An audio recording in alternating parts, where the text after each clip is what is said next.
Hello and welcome to another episode of your favorite podcast. I am your pal Pete and lots to talk about today. First, my guest is Colby Hall of Mediaite, who I talked to yesterday around noon.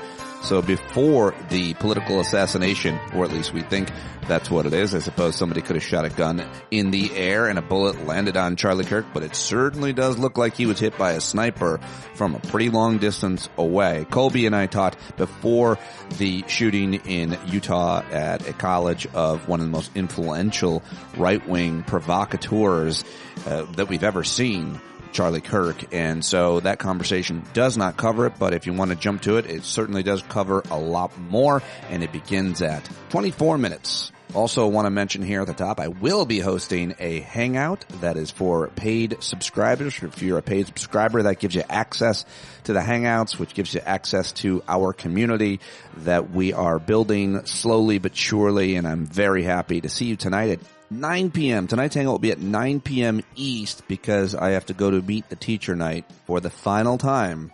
My daughter's senior year, I never miss them.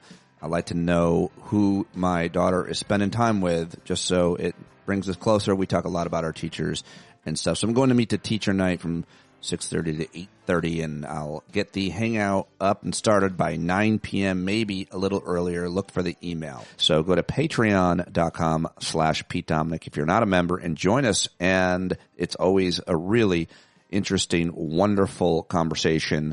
It's rejuvenating and replenishing. That's what I hear the most here on a Thursday. So I hope to see you tonight at 9 East. Definitely going to be a good one. We'll recap Pod Jam and talk about the assassination of Charlie Kirk, and I'm sure much more that we can't possibly imagine, but we'll be on it. So that's tonight at 8, and now it's time to get to your headlines and clips.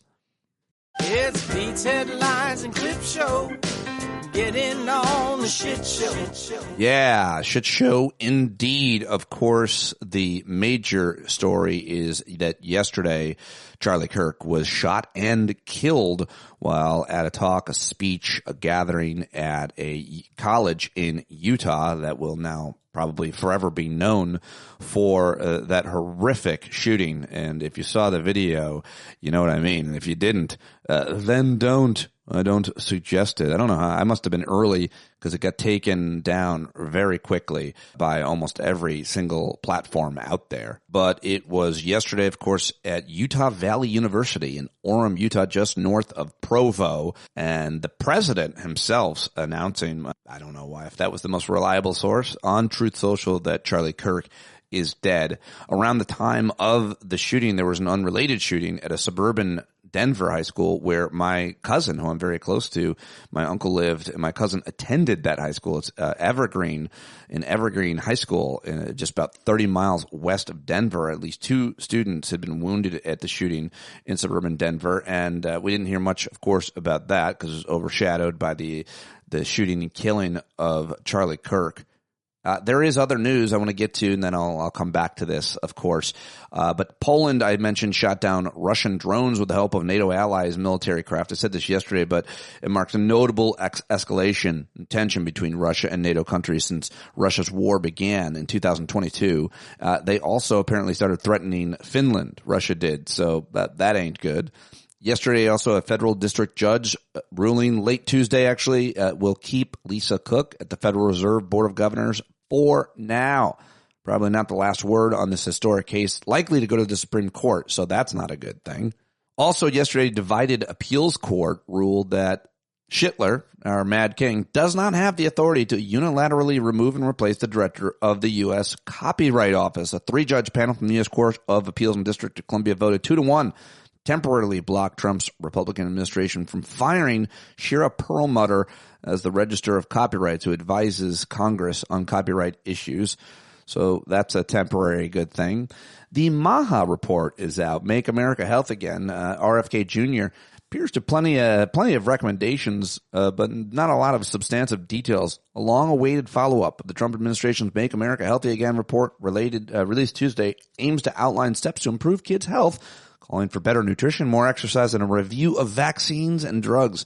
But it's light on specifics and stops short of cracking down on pesticides and ultra-processed foods as promised. Also want to mention this federal grand jury yesterday declined to indict a D.C. lawyer accused of assaulting and threatening members of the National Guard. U.S. Attorney Jeanine Pirro's office informed a magistrate judge Tuesday that grand jurors have returned no true bill for Paul Anthony Bryant, according to two people familiar with the matter. The rejection is at least the 8th time in the last month the grand jury has declined to charge felonies by Jeanine Pirro's office. So they're trying to crack down on people in D.C. that are doing certain things, but the people of D.C. are not supporting it because those are the people in that jury box. Interesting to watch play out, and a unique and, I think, important form of resistance there.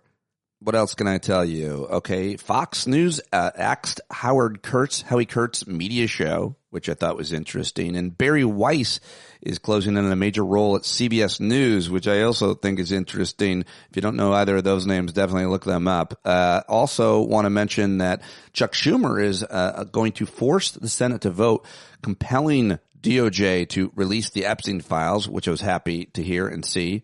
Larry Ellison replaces Elon Musk as the world's richest man, and Oracle stock has boomed as a result. And finally, and maybe most importantly, today is the anniversary of September 11th, of course. It's now the 24th anniversary of the 9/11 terror attacks, and what can we say about it other than I lived through it, it was my city, I will never forget it. I hate the reactions to it in terms of what our government did, but I love the reactions to it, at least in the few weeks after. The humanity in New York City was something I don't know that I'll ever hopefully experience again because it was such a horrific tragedy. But today in New York and around the country, there will be commemorations and people will view it in their own way as it starts to fade from memory, but is, of course, never forgotten. And I just wanted to make sure and mention that here at the end of the headlines. Now I want to get to the clips. The clips that I've got for you are almost entirely related to the assassination of Charlie Kirk, who, by the way, just want to say for my own part, was a terrible person.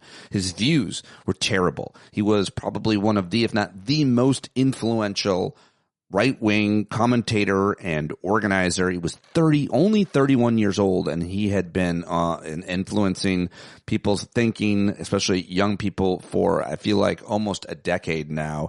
His organization, Turning Point USA, was very involved and continues to be involved, I'm sure, in school board fights, including mine. At the school board, my school board, they were handing out buttons from his organization at the anti-trans school board meeting. Students were handing out Turning Point USA organization. So I can't imagine, I don't know of anybody more influential than Charlie Kirk on the right in media.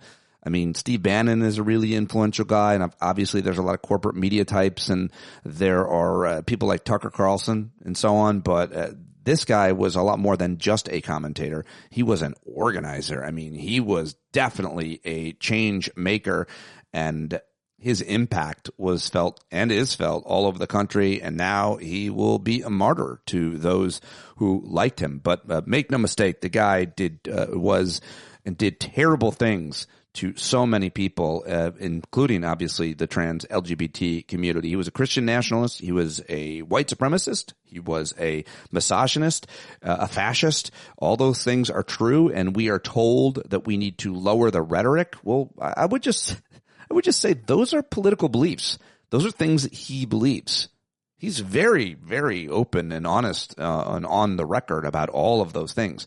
That is what he believes. He died for what he believed in, likely. We still don't know who killed him and why, what the motive is, but it is likely that that man died for what he believed in. But what he believed in was subjugating, oppressing, and destroying other people's lives, people who are the most vulnerable, the most marginalized, and discriminated against. So that's all I have to say about what he did and who he was. At the same time, I do not think, no matter what you think about him, that killing him is in any way a good thing. Silencing him is not going to work because his words and his power and his organization will probably grow only stronger. Violence begets violence. Violence with guns is way more. And those are my words. That's what I have to say about it. I'll read a few things that others have to say, and I'll get to these clips. I'm sorry, it's supposed to be the clip show now, but President Obama posted yesterday, we don't yet know the motivation, the person who shot and killed Charlie Kirk, But this kind of despicable violence has no place in our democracy. Michelle and I will be praying for Charlie's family tonight, especially his wife Erica and their 2 young children. And it's important to mention that the political rhetoric that is the worst comes from the top. I mean, a lot of people are mentioning that, but Donald Trump is where it all starts. I mean, this guy changed the game, the way that he talks about people, the names that he calls people, the targets that he puts on people. And now he's ordering the flags at half-staff for Charlie Kirk's murder, but he did not even call the Minnesota governor when the speaker there, the Congresswoman Speaker Melissa Hortman, and her husband were killed. He didn't call the Hortman family. He didn't call the governor. Instead, he took time out to mock them. So, I mean, that's got to be mentioned here. He does not care about the lives of people he does not like. And that's the difference between him and us. I think that's one difference. Hannah Arendt, the famous historian, wrote, "The death of human empathy is one of the earliest and most telling signs of a culture about to fall into barbarism." And we've seen this cruelty with MAGA denying any to Melissa Hortman and her family, as well as those kids in that Catholic school a couple of weeks ago. Empathy for Charlie Kirk, not because he ever acted like a decent human, but because we are decent humans. That is what the message that I want to say. We can argue about that at the Hangout if you want, but that's the way I'm viewing it, at least right now. So let's get to some of the clips I've got for you. Let's start with Elizabeth Warren, who was asked about the question about, we hear this when there is an act of violence against the person in politics especially, that we need to lower the rhetoric. And this is what Elizabeth Warren had to say about that when she was asked. Oh, please. Right. Why don't you start with the President of the United States? Right? And every ugly meme he has posted and every ugly word. Yeah, she's not having it at all and points right to the top, which is important. Here is Alexandria Ocasio-Cortez out in front of the Capitol weighing in on this. I mean, I think what has just transpired is tremendously disturbing. It is the latest evolution and instance of political violence in the United States, and it must end. Congresswoman, what message do you have to your fellow lawmakers regarding the political environment? What message do you have to your fellow lawmakers regarding the political environment and the rhetoric that has been put out in the media? Beyond rhetoric, we need to talk about action, and we need to talk about, yes, there are words, but most importantly, we are in a job of leadership. We are in a job of action. We are in a role and a position where the American people are looking to us to do something about this. And every single day, people are dying due to gun violence in America, and every single day there are people in this building that continue to vote against doing anything, she said. It got cut off. Sorry about that. All right. AOC on the steps of the Capitol. All right, I really like this from V. Spahar, who is a progressive political commentary that I think is real smart. I've been on air with many times before. Charlie Kirk is dead. This via Donald Trump, who announced Charlie Kirk's death via Truth Social. The great and even legendary Charlie Kirk is dead. No one understood or had the heart of the youth of the United States of America better than Charlie. He was loved and admired by all, especially me, and now he is no longer with us. Melania and my sympathies go out to his beautiful wife, Erica, and family. Charlie, we love you.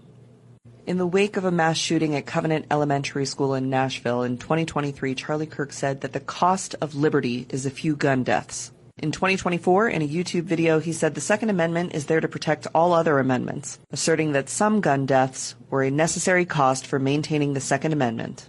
In another video and in several Turning Point events, he recognized that gun ownership will result in gun deaths and called it once again the cost of liberty.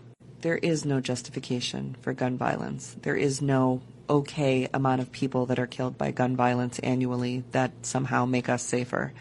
None of us are safe as long as gun violence remains as prevalent in the country as it is. Charlie Kirk did not deserve to be shot in front of a crowd of his supporters at his job. What happened in Utah today makes the world less safe for everyone who speaks their political views. And nothing will change. And that is the most frustrating part. That there is no death that could occur. There is no consequence that could occur that would ring a bell for people saying we need common sense gun reform. It has gone too far. This is becoming too common. We are not safer on account of the gun laws that we have. I'm going to take some time to talk to my team about the video that they watched today and the way that they're feeling about it. I hope that you take some time to process the video that you watched. It should also not be possible that you open a social media app and watch the unredacted execution of a man in front of hundreds of people. I don't count on the government to take care of us in the wake of all of this. We have to take care of each other, and that's why tonight I'll be taking care of my team. I love you guys. Just please take care of yourselves. Yes, take care of yourselves indeed. All right, I thought that was really good. I wanted to share. Here's Chris Murphy on MSNBC last night talking about this, and very few people have done more to end or curb gun violence, I should say, than the senator from Connecticut who did so and really got on board as a result of the Sandy Hook shooting. Here's Senator Murphy. Yeah, I mean, the first thing I think about is Charlie Kirk's family, having spent way too much time with the sons and daughters and the mothers and fathers of those who have fallen from gun violence. There's just no words to describe what they're going through right now. Nobody should have to live through this horror. But I'm certainly thinking about the quickening pace of political violence in this country. In an extraordinarily short amount of time, you've seen the murder of state legislators in Minnesota, attempted assassinations of the president of the United States. Obviously, January 6th still lives in our very present memory. And we've got to have a conversation about how we draw a line here. And we can't afford to argue who's more at risk, the right or the left. The fact of the matter is the shots are being fired at political figures, whether they are Republicans or Democrats. There has been a permissiveness about political violence, and I do think the President of the United States has to answer for the way in which he's created that culture of permissiveness, but there have been elements of the left who have lionized and celebrated violence as well, and this is a moment for everybody to assess where we are and recognize that our entire democratic experiment is going to crumble if people don't believe that they're safe when they express their political views. All right. Good stuff from Chris Murphy. Here is the governor of Utah shortly after the death of Charlie Kirk. Of course, in his state, he's Republican. His name is Spencer Cox, and here's what he had to say. Our nation is broken. We've had political assassinations recently in Minnesota. We had an attempted assassination on the governor of Pennsylvania. And we had an attempted assassination on a presidential candidate and former president of the United States, and now current president of the United States. Nothing I say can unite us as a country. Nothing I can say right now can fix what is broken. Nothing I can say can bring back Charlie Kirk. Our hearts are broken. We mourn with his wife, his children, his family, his friends. We mourn as a nation. If anyone in the sound of my voice celebrated even a little bit at the news of this shooting, I would beg you to look in the mirror and to see if you can find a better angel in there somewhere. I don't care what his politics are. I care that he was an American. We desperately need our country. We desperately need leaders in our country. But more than the leaders, we just need every single person in this country to think about where we are and where we want to be. To ask ourselves, is this it? Is this what 250 years has wrought on us? I pray that that's not the case. I pray that those who hated what Charlie Kirk stood for will put down their social media and their pens and pray for his family all of us will try to find a way to stop hating our fellow Americans. All right. Well, didn't have any advice there, and he certainly didn't mention the primary causes, but still, I thought that was important to play. Now, Matthew Dowd is a former Bush administration official. He's turned more progressive over the years. He's a commentator on MSNBC, ABC News before that for a long time, but now he's been fired. Apparently, he's been terminated by MSNBC after he told the truth on MSNBC. I'm not sure why this is so controversial. Some people will interpret that Charlie Kirk deserved to die is what Matthew Dowd is saying, but it's not at all what he's saying. I don't think this is. I don't find this that controversial. Too soon? No. I think he's on TV. He's commentating about this guy and the types of things he said and done, and it's true. I don't know why this was so controversial, yet he is no longer now at MSNBC. Talk to me about the environment in which a shooting like this happens. Yeah, and again, emphasize what you just emphasized. We don't know any of the full details of this. We don't know if this was a supporter shooting their gun off in celebration, or so we have no idea about this. But following up on what was just said, he's been one of the most divisive, especially divisive younger figures in this, who is constantly sort of pushing this sort of hate speech or sort of aimed at certain groups. And I always go back to hateful thoughts lead to hateful words, which then lead to hateful actions.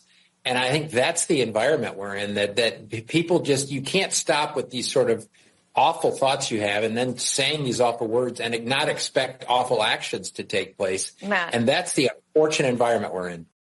Yes. Yeah. Not controversial in my mind. Not quite sure why people, what do you think? I'm looking forward to hearing what you think about that. And last night on the Late Show with Stephen Colbert, he addressed it. They tape around 5:30 or whatever time they taped. It was, I think, before the shooting occurred, before they knew of it. And then he went on and made this message later on and then went to the regular show. So this is what it sounded like last night on CBS at 11:30. Good evening, everybody. After our scripts for tonight's show were finished this afternoon, we here at the Late Show learned that Charlie Kirk, a prominent right-wing activist, was killed at a speaking engagement in Utah. Our condolences go out to his family and all of his loved ones.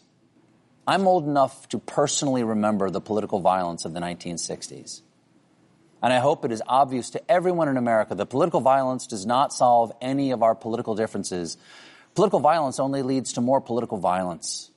And I pray with all my heart that this is the aberrant action of a madman and not a sign of things to come. And now, ladies and gentlemen, the show that we had prepared for you. Welcome, one and all, to The Late Show. I'm your host, Stephen Colbert. Yeah, so that's how it sounded last night at Colbert, and I have run out of time, up against the deadline to get this posted for you. So I want to jump to my conversation now with Colby Hall. Yeah, I'm trying to keep a stricter deadline to get more organized and, with the schedule, which will help with everything in my life. So sorry, I'm out of time, but that's it. I'm gonna have to call it. I'm calling it. There you have it. All right. Colby Hall is a senior writer and co-founder over at Mediaite, and he writes about the intersection between politics and media, and I read him all the time. I love talking to him. We have a really good kind of rapport and relationship, and we caught up yesterday live, youtube.com/standupwithpete. If you want to watch this, go follow and support and read Colby at Mediaite. Here is our conversation, which I think covered a lot of important issues, and I hope you like it. Yeah, there he is. Mediaite's Colby Hall. Hey, Pete. And Pete, it's Pete, right? It's a tricky name. Well, one time when I was at SiriusXM and I'd been opening for Artie Lang for years, he's one of my best friends. If he's walking through the lobby, he's famous. If I was walking through the lobby, a couple people know me.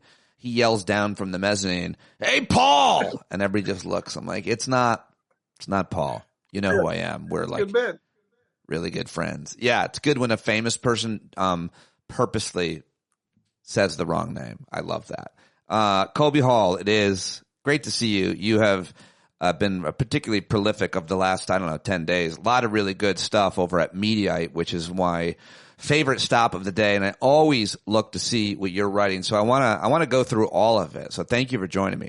I'm happy to be here. I'm glad that at least one person's reading and I get to wax philosophic about my great writing or not so great writing. We'll let the viewers decide. It's great. I think everything's great writing because I can't write at all. Someone confronted me recently. I'm almost 50, and I was like, "Who?" He explained who and whom to me. It was really uncomfortable, but true. So you're a great writer, and these are all very popular over at Mediaite, these pieces. I want to just talk about a couple of them that deal with all things Epstein. Starting with last week, where we saw Marjorie Taylor Greene in front of a whole bunch of victims or joining with victims at that press conference. You wrote a piece there titled Marjorie Taylor Greene, the Canary in the MAGA Coal Mine, which is really fascinating and interesting. Go ahead and tell your thesis here of this. Well, I wouldn't say it's like the conversion of Saul to Paul, to go biblical, but I do think of all people, Marjorie Taylor Greene, who really kind of got elected as like true blue MAGA individual and kind of low information and was super disruptive. You see the polish that she's added since she's been in DC. But what's shocking to me is that of all the people that are the biggest, most loyal Trump supporters, she's oddly the most principled. We saw it first with her complaints about the intervention, Israel, Iran, us bombing Iran. She's an America first. And she sort of lost that battle with Tucker Carlson.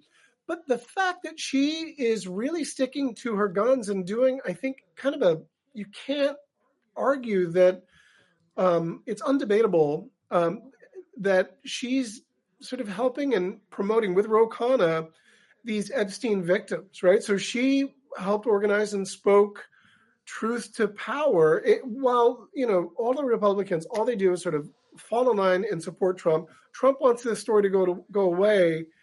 She's one of these things that's not like the other. And, canary in a coal mine it was a clever headline metaphor, and I don't really think that Trump is going to lose MAGA supporting base, but I do think it reveals a deeper fracture in what's maybe a more fragile MAGA coalition. There's a lot of QAnon adjacent, QAnon believing MAGA guys who are suddenly seeing Trump as a deep state cover-up guy. And when he's saying this, there's no story here, like these are not the drones you're looking for or the clones you're looking for, she's not buying it.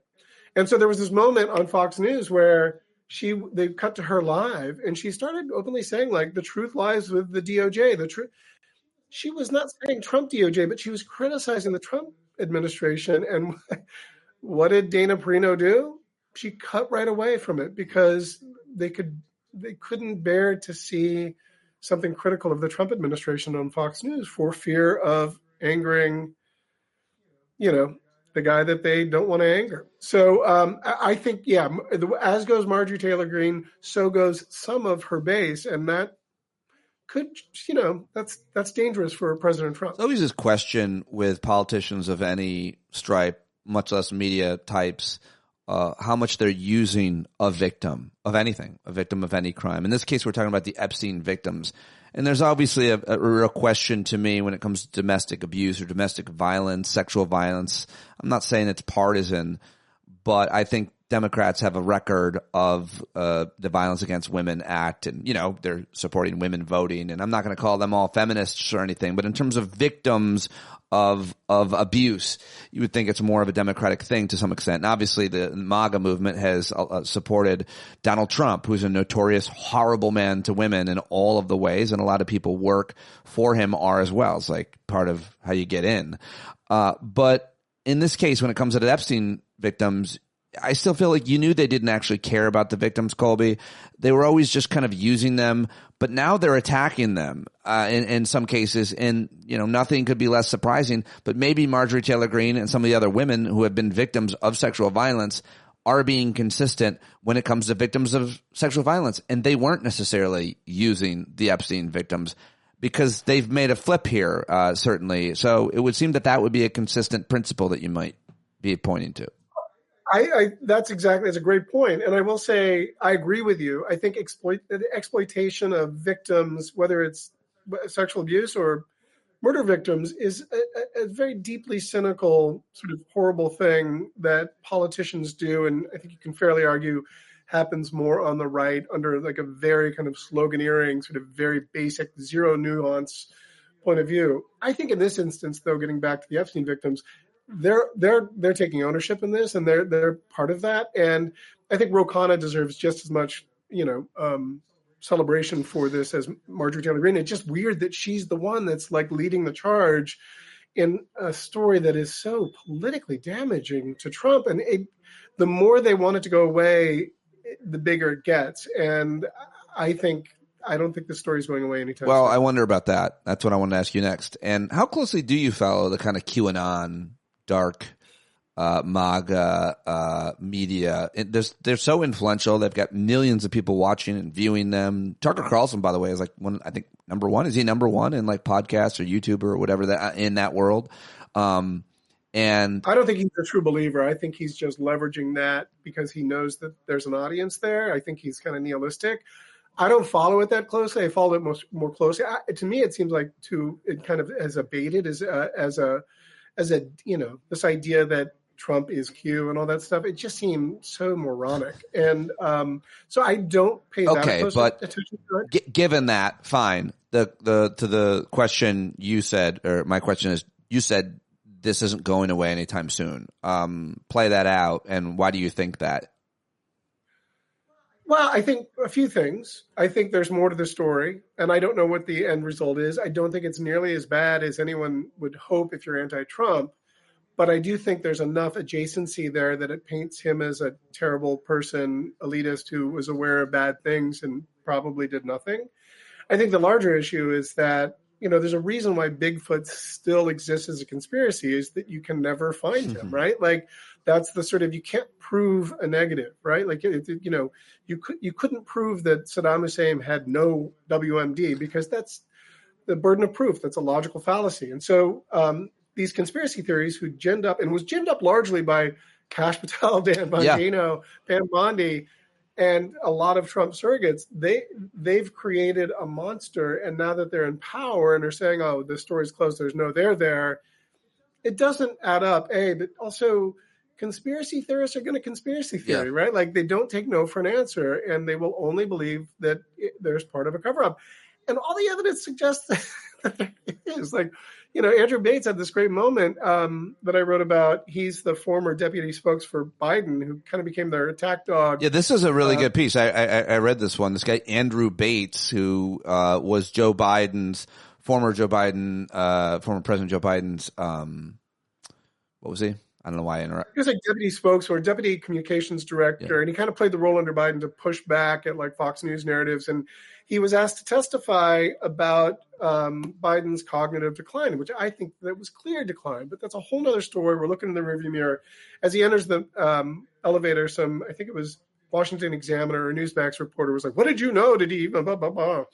And it was very dramatic. As the elevator closed out, he's like, "I'd like to know why Ghislaine Maxwell is in a minimum security prison." And it was precisely the right answer, because it was like a playbook for Democrats. Like the Democrats just keep losing the narrative battle because they don't push back. They're not playing by the same lack of decorum, bad rules that Trump is. I mean, Newsom's doing it right now. It's sort of this ironically detached performative art, which was good at first and I think will run itself out. But, there's like Trump knows to always be on attack. So if you're going to get a tough question, pivot. And like, why is Ghislaine Maxwell in a minimum? What is going on there? She met with Todd Blanche, Trump's former defense attorney, which again is a detail that's lost, who's now serving as his deputy AJ, but also kind of as Trump's personal attorney.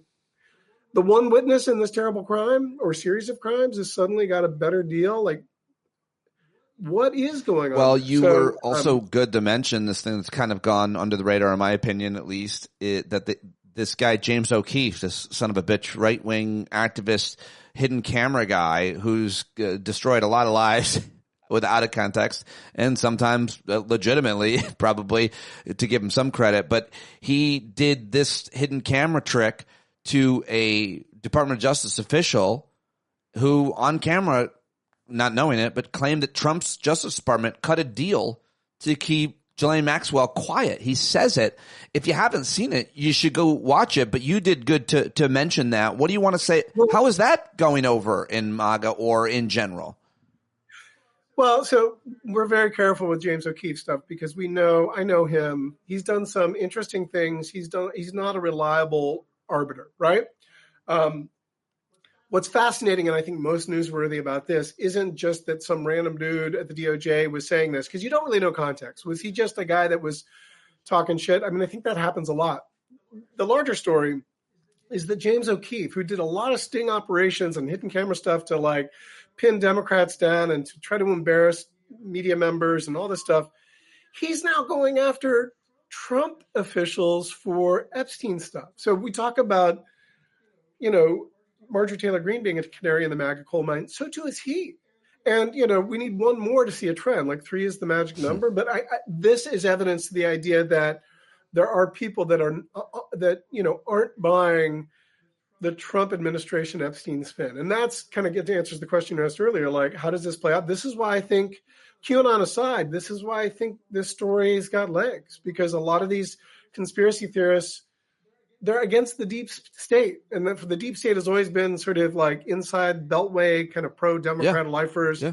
Well, guess what? Trump is this, again, I said it before, in his second term, he's no longer a disruptor. He's not a flouter of decorum. He is part of the system. He has remade the establishment in his crazy entertainment, bizarre, memified way that normalizes a lot of crazy authoritarianism, but also opens him up for criticism by the fringe. And the fringe, as it turns out, are powerful. Even if they're crazy, they open the Overton window. They drive the narrative in a way that, it's Frankenstein, right? Like you create a monster and suddenly the monster turns around and attacks the person that created it. Absolutely. Absolutely. They fan the flames of this all the way up and now they turn around. Here's evidence of that. Here is a piece that you wrote over at Mediaite. Fox News is trying and failing to bury the Epstein scandal. Let me just read from it, Colby, for a minute. This is you. I'm going to read you writing, and you're just going to sit there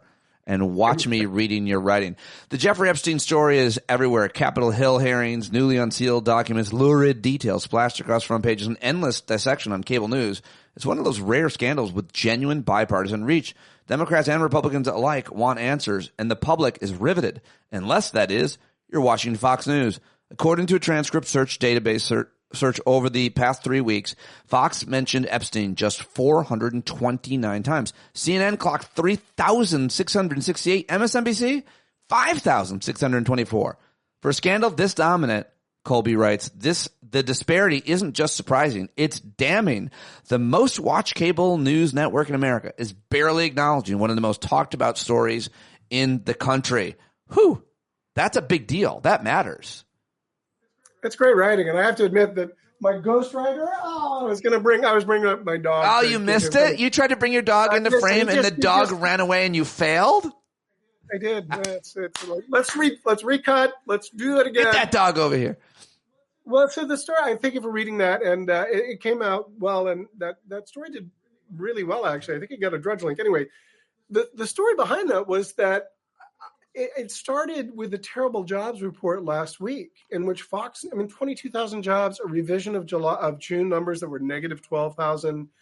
And, we heard throughout 2024 how bad the economy was, inflation, blah, blah, blah. That's why Trump got elected. Well, guess what? Those numbers are exactly the same. And if a jobs report came out in August under, say, the Biden administration, you wouldn't hear the end of it on Fox News. So I wrote this piece that, I think the title was like, Trump has stopped criticizing Fox News. Guess why?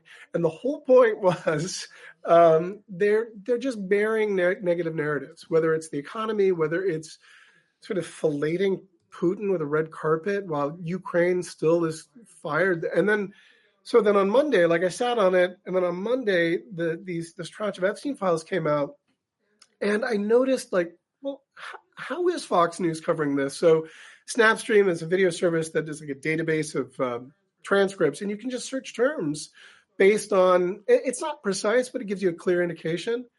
And I was shocked that Fox News, this massive, massive story it only mentioned over the last 3 weeks, 429 times, whereas that's like 10%, less than 10% of what the other networks were. And so, and where it gets mentioned is like Bret Baier, Howie Kurtz, the Fox News, the most watched primetime network right now in all of America, including broadcast, is Fox News Primetime. It gets more viewers than CBS, ABC, and NBC, which is stunning. It is. And all those channels, Lauren Grimm, Jesse Waters, Sean Hannity, Greg Gutfeld, guess what they're not talking about? They're not talking about anything that they fear will anger their very pro-Trump audience. And so it drives me crazy, and it says a lot about how divided we are as a nation. The thing that's really interesting is you're hearing constantly. I was on CNN on panel, and whoever the Trumper was. Oh, you were great with Abby, right? Yeah, a couple weeks ago, or maybe it was the time before that. It doesn't matter. This guy was saying, "How come you guys never talked about it when Biden was president? If Trump was in the Epstein files, how come Biden didn't release it? All that." And I went back in my archives, Colby, and people were also calling me out on social media, of course. And I said, wait a second. I definitely have been talking about Epstein since the story was broken by the investigative reporter, journalist who broke it, Julie K. Brown. I mean, right. Julie Brown at the Miami Herald was she's ground center of this whole thing. She's the one who broke the story. But I look back on my email, my archives. I talked to her about Jeffrey Epstein in 2018, and then again in 2019. And you know how I found her? Another very popular liberal, not founder. I mean, everybody found it. That story was in the Miami Herald. It was a big story. But liberals were particularly attracted to that story because liberals are more likely to talk about women who are abuse victims in general, regardless of whether or not the abuser was a rich Democrat or President Clinton or anybody else. Like, we were talking about it. We thought that was a horrible story, and partly because the labor secretary at the time was the prosecutor who gave him the sweetheart deal. Alex, what's his name? Alex Acosta. Acosta. So anyway, we have been talking about it since the story broke. We never stopped talking about it. They're the ones who really brought it into kind of the conspiracy world and made it seem like Epstein, his friends and abusers were all liberal, elite Hollywood Democrats, as opposed to, I don't know, just men. just assholes. Just like terrible, shitty men. And, so one of the things that came up, like this crazy idea that that's not Trump's signature. Like, what? Like, it's so gaslighty. And I remember someone on social media hit me up and was like, well, how come you're not covering Bill Clinton's letter in that birthday book? I'm like, well, he's not the president, A, but also, I don't care. I think this transcends politics. If you are a man in power who had this weird predilection for younger women and, maybe they didn't know if they were 14, 15, 16, 17, I don't care. You should be held to account, whether you're Bill Richardson, Bill Clinton, or you're part of a cover-up like Alex Acosta. Yeah. I mean, is it Trump? Like, you do bad things, play stupid games, win stupid prizes. And, and I think that's where this is where the sort of horseshoe story, what I sort of said in the lead of that story, like, this is one that, like, I think reasonable Democrats and Republicans can all get along. If you did bad shit, then you should. Well, I mean, also, like even if we weren't consistent on our principles around sexual abuse, even if we weren't, we still wouldn't care about Bill Clinton because he's done. He can't hurt us. Like, if Bill Clinton, it doesn't matter. It's only the people protecting them and the actual abusers themselves. Let me move on though quickly to one more thing, because you got a couple pieces up about the job numbers, which came out last week, and the coverage of them. It's hard to paint a rosy picture of these job numbers, but administration officials are going to try to do it, and right-wing media is going to try to do it. But you got a couple of pieces about this. What do you want to say about the economy and the media's coverage of the August job numbers and the revised job numbers from months prior? Because apparently like 1 million jobs have been lost over this certain time period. So I'm not a financial expert. I have a few friends who work in the financial sector. I actually sort of kind of was critical of the media's initial reaction of like empty shelves in May. And as it turns out, that didn't come true. And perhaps we shouldn't preemptively sort of wish cast. I have a caveat on that. everybody said that there were going to be empty shelves, and were concerned about that. And a lot of that was because, and then Trump caved. Right. Well, he delayed. Right. He delayed.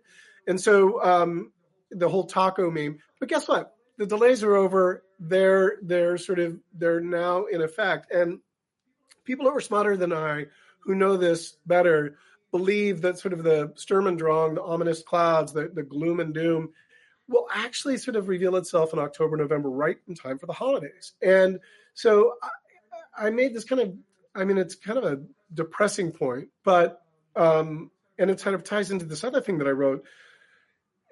Trump, there's a ton of reasons to expect Trump to have a really terrible fourth quarter. And a lot of it is economic. A lot of it is inflation is flat or going up.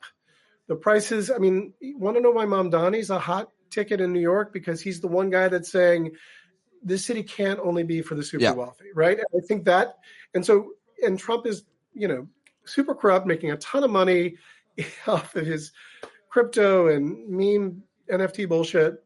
But I do think that, with foreign policy, Israel is still burning. Ukraine, he looks like a loser compared to Putin with Ukraine. I think the economy is going to go bad. And then there's this Epstein scandal that just keeps getting worse.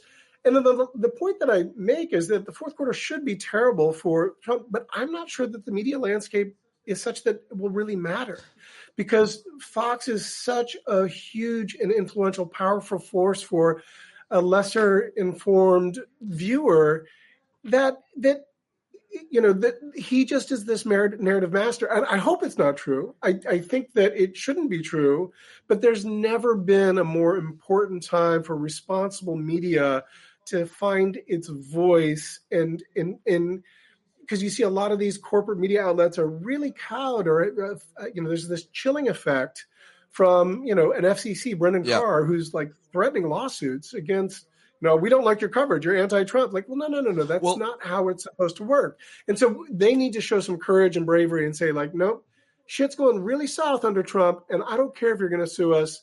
There is the First Amendment, and we're going to speak truth to power regardless. It'll be interesting to see what the federal government, the Bureau of Labor Statistics, does to either the statistics, which you can't fudge, it's math, it's just reporting and surveys, or they just don't report it at all. Like when COVID, they just decided to not, report certain things. But I think this is very similar to COVID. You can't deny it. You're right. You can't deny it. You can't deny that prices are going up on almost everything. If they do, I don't know where everything is right now, but certainly things haven't gotten better. Nothing's gotten better. Very little's gotten cheaper. And so prices never go down; they go up and they stay there. And you want to talk about like the sort of the growth, the wealth disparity's never been bigger because. We've convinced ourselves through, government is bad, regulation is bad. Well, guess what? You take away all that regulation, prices can grow, the super rich get super richer, and poor saps like us are left holding the bag. And it's really, again, returning callback, Marjorie Taylor Greene posted a TikTok video of a woman in tears over the price of gas and groceries. I live on a street that there's lots of horns all the time, and it's very annoying. She posted a video of like someone under such economic stress that she was in tears. I was like, Marjorie Taylor Greene that's not the narrative that's not the politics that Trump wants. Right. And how is she, again, posting this shit that makes this administration look terrible, but it's getting worse before it gets better. And I don't know how it's going to work out. I hope the media sort of finds their onions to speak truth to power. Yeah, especially the financial media. Finally, the excerpt came out of Kamala Harris's new book in the Atlantic magazine. Everybody's talking about it. You have a piece up at Mediaite titled "Morning Joe Stunned into Silence After Reading Kamala Harris Excerpt Blaming Biden's Ego." By the way, did you see yesterday or hear about yesterday on Morning Joe when Princeton professor Eddie Glaude was on arguing with Joe about the whole crime and police thing? God, it was just it was so cringe, Colby. It was just because Joe is really, since he tripped to Mar-a-Lago, he has been much more muted in his criticism of Trump. I like Eddie Glaude. He said some dumb things before. Sometimes words fail. Sometimes you can't, like, you say something on cable news, but what was the essence of that fight? It was an argument, the classical argument about more police equals less crime, and not thinking about the racial component and how white people have a really hard time understanding anything other than black people bad. And well, so, you know, to that point, Rudy Giuliani gets all the credit for cleaning up New York in the 90s. But if you really talk to someone who knows, it was David Dinkins who added a ton of cops, and he put a ton of cops of color on the staff. And so then they moved up the ranks. And so they were like sergeants, captains, leaders who, instead of who treated kids of color with a little bit more understanding and nuance and developed more community policing. Dinkins gets no credit. But it gets to that point. Like, it is way more complicated. I didn't know that. Giuliani was an asshole. I didn't know that about Dinkins, but I was there. I lived in New York when Giuliani was mayor. Were you there on 9/11? I was, yeah. I moved to New York in the Dinkins era in 91. Well, and you know, honestly, like, the reason New York turned around, it's so much to do with, like, economic boom as anything else. It wasn't just. But I just remember post 9/11 in the weeks after when Rudy was being feted, which is such bullshit. I hate when leaders get credit for for doing what they were supposed to do. Well, he was a calming presence. I will give. I won't give it. He can go fuck himself. But you're a better man than me. But you know why? Because after the terrorist attack of 93, they then on the World Trade Center, they then put Rudy, I believe, put the counterterrorism center headquarters in the target of the last terrorist attack. So that was the dumbest thing of all time. And why would you ever put the counterterrorism control center in anywhere near a target? It should be in a fucking field somewhere. And two, to the point of race and police and Eddie Glaude in that conversation, everybody brown and black in New York City hated Rudy Giuliani before 9/11 because he was such a piece of shit, racist with his. By the way, I want to make clear the record, like, his character, he's revealed himself. Like, I think if he was a calming presence, that was the outlier in his character. Yeah. So I don't want to be a revisionist, like, sort of Giuliani defender. He's a bad guy, and has proven to be a bad guy. For a brief 2-week moment, he was a calming influence. And, you know, I lived on 12th Street, Lower Manhattan, so it was close to home. I just started working at Pop-Up Video on the day that happened. Oh, wow. Well, we're talking a day away from the anniversary of 9/11. It would be 24 years, I guess. Is this the 24th year anniversary? Right. Good math. I can't believe, you know, and I didn't expect to talk to you about this, but the fact that you and I lived in New York and lived through it, and you lived even closer than I did. I lived in the Upper West Side, but I don't know what to say about it 24 years later at Colby, but I think it's, you know, it was. I'll say this. When you find out that someone was there, I do think it's similar to finding out that someone else was in combat in a certain war zone or combat zone or lived through a certain thing. There's a weird kind of solidarity of, hey, you were there, you remember, you're still probably dealing with remnants of it some way, somehow, but you're still living in New York, so. Yeah, I hate the way that it was co-opted. And I hate the way that it has really limited. It was a terrible tragedy. You can't sum it up. I just hate the way that it was used.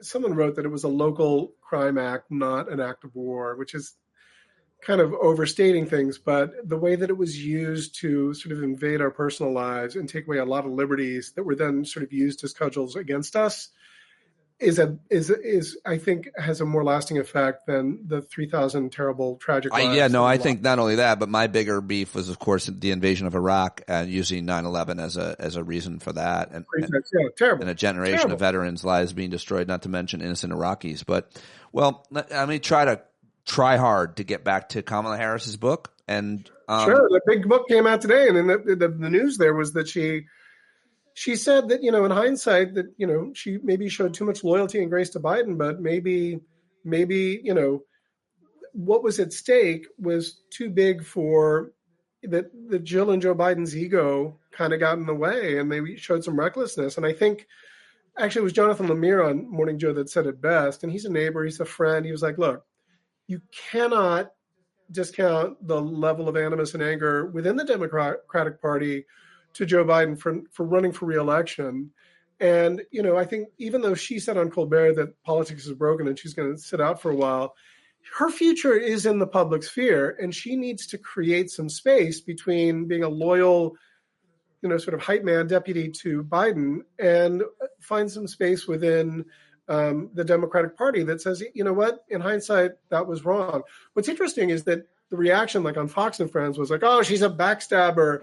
And then on Morning Joe, they showed way more fealty to Biden than they did to her in a way that was like Shakespearean levels of cognitive dissonance. It was like they were stunned because they're all super duper close to Biden, and they're not going to sit there and let her talk shit on their boy, even if, their boy kind of messed up. Kind of. Yeah, that's exactly you framed that perfectly in the piece and right now. And it's a disgrace. It's a disgrace, frankly, that there's a husband and wife that co-anchor the show and the way that they do it and the dynamic. I have a lot of problems in Joe and Mika, and it sucks because I like that format, but it's a good format. It's a good show, but they cry wolfed way too long. And now they're going to Mar-a-Lago, I think forever rendered that they lost a ton of credibility. And it just shows that it's an access medium. Well, I mean, frankly, exactly. Sorry, I shouldn't have jumped on you up there, but no, you're good. The lack of journalistic ethical integrity of every day there should be a banner that says these two people are married. Well, I wonder how much longer they're going to be on air. I wrote a piece about how much time they'd taken off in the early part of the summer. I saw that piece. That was a good piece. Because I just did the math and they were never on. And it kind of shows how at MSNBC talent has all the juice. I later learned that their plans to go away in August were ruined by my column because the powers that be were like, wait, how much have they missed? And so I feel bad because I don't want to ruin anyone's vacation, but come on. I don't feel bad about that at all because I've done what they do for a living, live TV, live radio for years. And it's, everything I ever did was harder than what they do. It's such a cushy gig. It's such an easy gig. And even if it was equal, the fact that they get so much time off and make so much money. It's absurd. There's so many people that are on television and quote news that act like they deserve the money they get. And nobody does. They just don't. They just don't. Well, I think you and I excluded. I think you and I, if we were to have our shows, we would totally deserve 9 figures. Except after we did a great show, I'd be the only one promoting it because you're too modest. Well, I would also to bring in this guy. Oh, I thought he got away again. Oh my gosh. Frank. He's my muse. Admiral Akbar? This is Frank. Hey Frank. Frank, is that a French bulldog? It is. It's a little on the nose. It's a little cliche. I got him off of Craigslist for how long? Yeah, How old is that dog? How long have you had it? 2 years. Oh, okay. I realized my youngest was about to go to college, and I didn't know what my oldest was going to do. I was like, oh my God, how am I going to deal with I can't live alone. So I got a dog to deal with my post-dad time. But then my oldest graduated from college and is now living with me full time. So I've got a theoretical backup dog walker who never walks alone. But I've lost weight because I'm walking him all the time. He's nature's Prozac. Dogs are good. Nature's Prozac. I love that. I love it so much for you. And the live chat just lit up when Frank joined us. So I think next time we talk, Frank should be with us. Next time you're going to text me, hey, is Frank available to weigh in on Kamala's book? He's got some. But the thing I heard, this is, I know you wanted to keep this private. You said I don't want to talk about it. But Frank, your dog, is QAnon. I mean, dude. He's a dog. I'm not judging, but it's too much. What? No, stop. It's a weird theories, that one. It's a good bit. By the way, did you notice my Peabody Award? I don't know if you saw that there.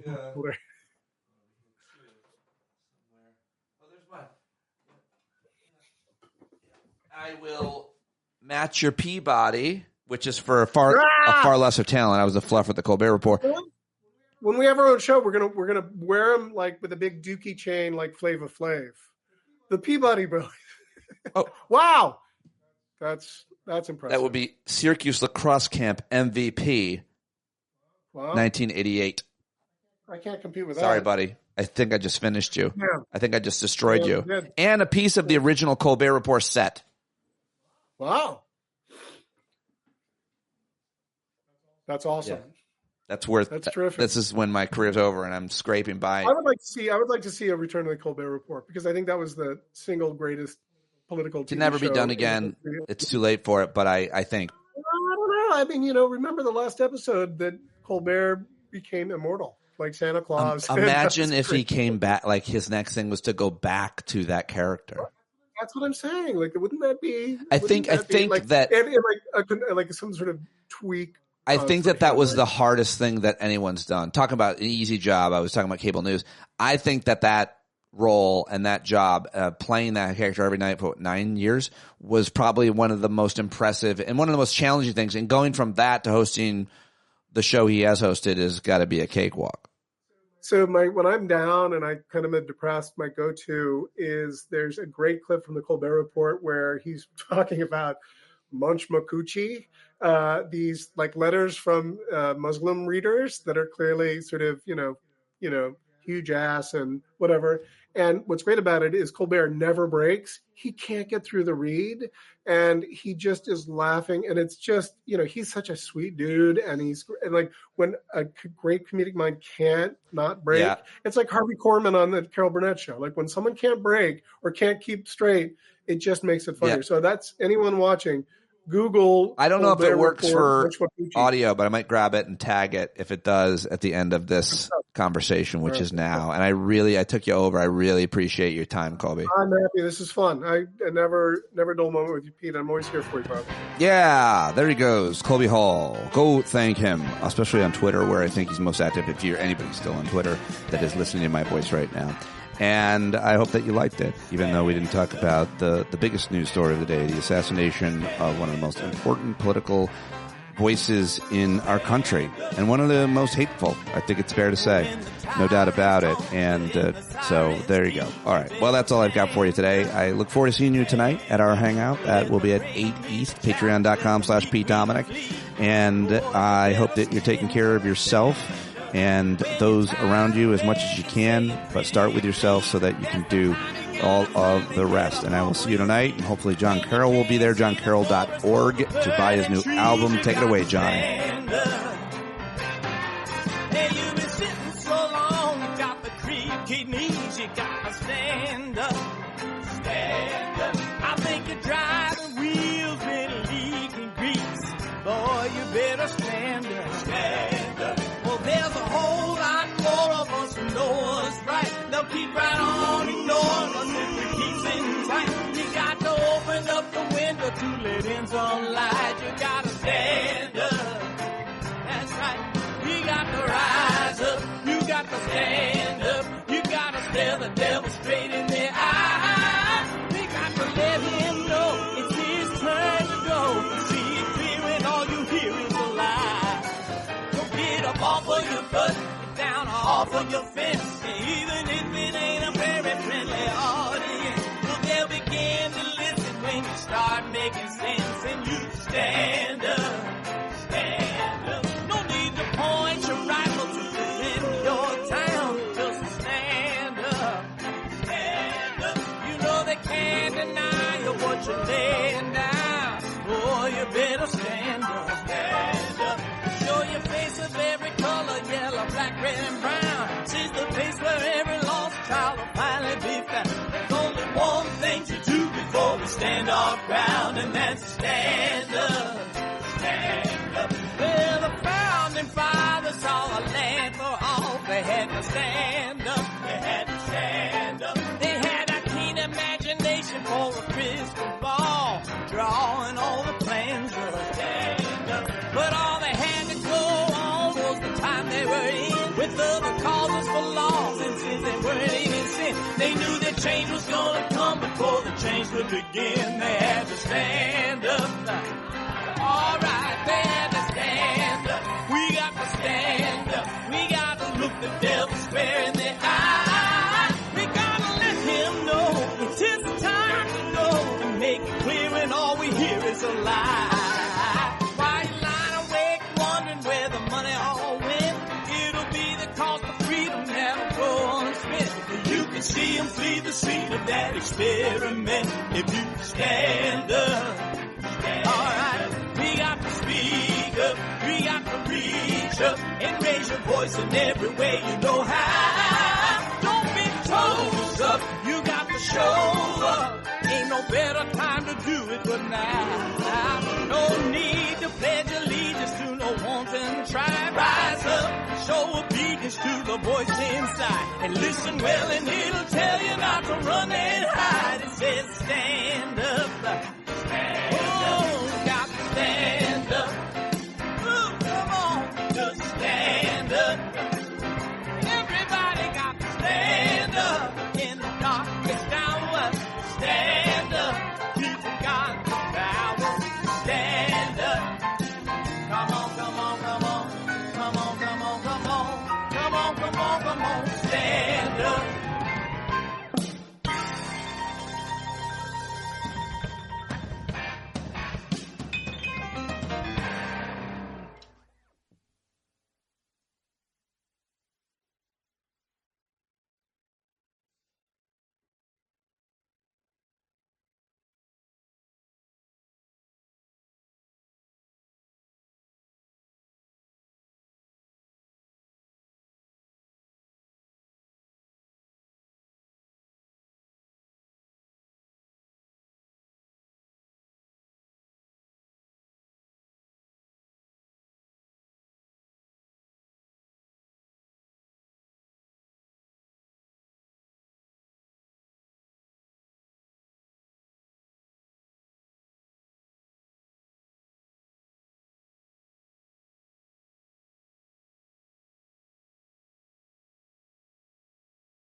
forest for the burning trees. You got to stand up.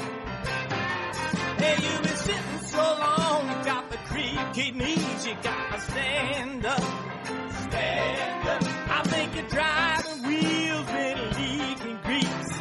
Boy, you better stand up. Stand up. Well, there's a whole lot more of us who know what's right. They'll keep right on ignoring us if we keep sitting tight. You got to open up the window to let in some light. You got to stand up. That's right. You got to rise up. You got to stand up. You got to stare the devil straight in the eye. We got to let him know it's his turn to go. See it clear and all you hear is a lie. Don't get up off of your butt, get down off of your fence. Even if it ain't a very friendly audience, well, they'll begin to listen when you start making sense. And you stand up, stand up. No need to point your rifle to defend your town. Just stand up, stand up. You know they can't deny you what you're laying down. Boy, you better stand up, stand up.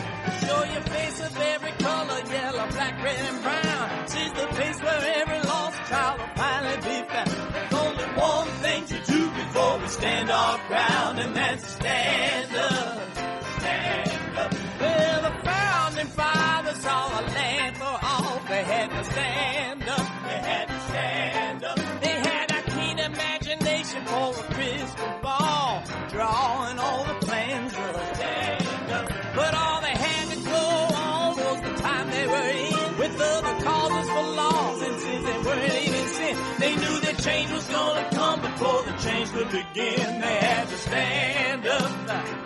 Alright, they had to stand up. We got to stand up. We got to look the devil square in the eye. We gotta let him know it's his time to go, and make it clear when all we hear is a lie. Why you lying awake wondering where the money all went? It'll be the cost of freedom that'll go unspent. You can see him flee the scene of that experiment if you stand up. Alright, we got to speak up, we got to reach up, and raise your voice in every way you know how. Don't be toes up, you got to show up. Ain't no better time to do it but now. No need to pledge allegiance to no wanton tribe. Rise up, show obedience to the voice inside, and listen well and it'll tell you not to run and hide. It says stand up.